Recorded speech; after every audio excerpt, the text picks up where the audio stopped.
بسم اللہ الرحمن الرحیم۔ السلام علیکم ورحمۃ اللہ وبرکاتہ۔ دوستو، بزرگوں کی علوم کی مثال، یہ بہت اہم موضوع ہے۔ بزرگوں کے علوم وہبی ہوتے ہیں۔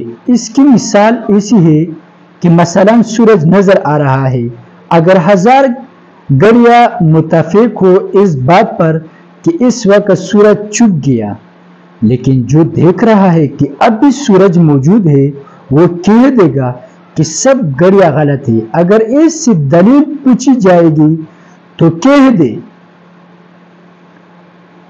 دے گا کہ ہمیں خبر نہیں کہ کہاں اور کیا غلطی ہے، مگر غلط ضرور یہ ہے کیونکہ ہم تو سورج کا مشاہدہ کر رہے ہیں۔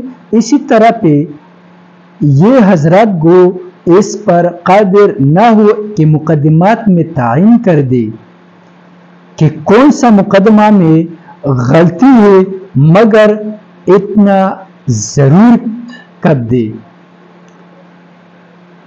کہ تمہاری دلیل میں غلطی ضرورت ہے، اور یہ سب علوم غیر منصوصہ میں ہے۔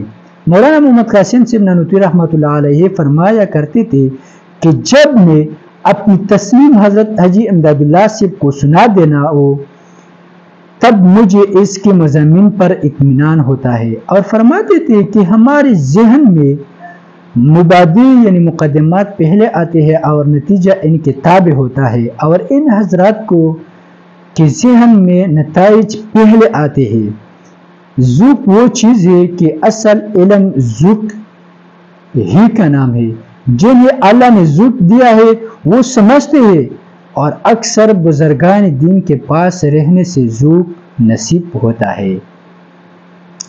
والسلام۔